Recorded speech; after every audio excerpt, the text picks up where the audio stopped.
Ipinapatupad na ang 60 araw na price freeze sa mga pangunahing bilihin sa mga lugar na sinalantan ng Bagyong Christine ayon sa Department of Trade and Industry.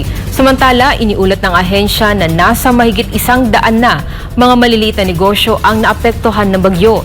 Hinikayat naman ng mga ito na samantalahin ang alok ng pautang ng DTI. Si Creselyn Catarong magbabalita.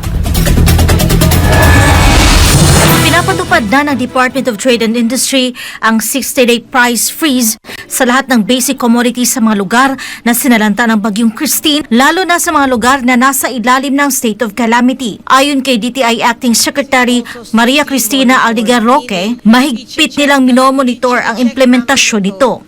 Aggressively, meaning on a day-to-day basis, nagbibigay sila ng update sa amin sa mga supermarkets, grocery, convenience stores, and other areas or other stores na nagbebenta ng mga basic necessities na ito.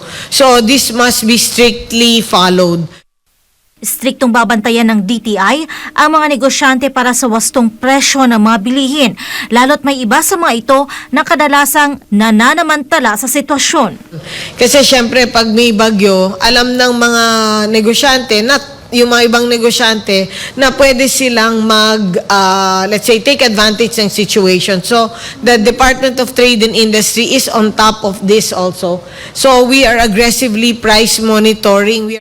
Nasa 5,000 pesos hanggang 2 million pesos ang penalty para sa profiteering na may 5 hanggang 15 taong pagkakakulong. Sa Facebook post ng DTI nitong hapon ng Biyernes, kabilang sa mga lugar kung saan ipinapatupad ang price freeze ang mga sumusunod: Albay, Camarines Norte, Catanduanes, Cavite, Camarines Sur, Magpet, Cotabato, Calbayog, Samar, ilang lugar sa Sorsogon, Quezon Province, Eastern Samar at Laguna, kabilang din ang Cuenca, Batangas at Quezon City. Hinimok naman ni Aldigar Roque ang publiko na isumbong sa kanila ang mga negosyanteng hindi sumusunod sa ipinapatupad na price freeze.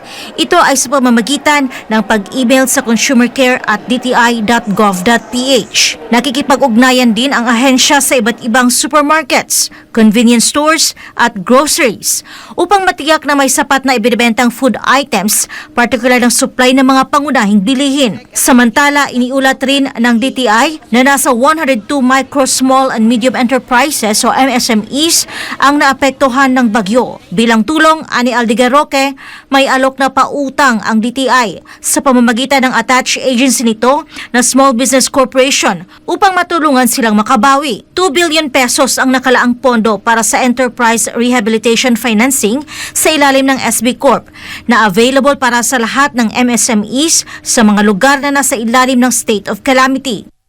This situation is not a good situation, but we can always move forward and achieve better heights if we just take advantage of the program. Kaya hinikayat ng ahensya ang mga negosyante na naapektuhan ng bagyo na mag-avail sa programang ito. Ang gagawin lamang ay magrehistro sa sbcorp.gov.ph. Ang ERF program ay nagbibigay ng emergency working capital upang tulungan ang mga MSME na harapin ang financial impacts mula sa mga kalamidad. Saklaw ng programa ang mga pagkalugi sa inventaryo, pagkaantala ng operasyon, pagbagsak ng kita at pinsala sa mga fixed asset. Ang mga bago at umiiral na borrower ng SB Corp ay pwedeng makakuha ng loan na umaabot sa 300,000 pesos. Ito ay maaaring bayaran buwan-buwan sa loob ng higit sa 3 taon at walang kinakailangang collateral. Nag-aalok din ang programa ng zero interest rate para sa unang taon. So, ang mechanics nito, for the first year, 0% interest for the first year. For the second year, 1% per month, and kahit walang principal payment, basta nasalanta ng bagyo, they can avail of this fund. Ang pag-avail ng naturang loan program ay maaring ma-extend ng hanggang Enero 31 ng susunod na taon. Para sa Diyos at sa Pilipinas kong mahal, Creselyn Catarong, SMNI News.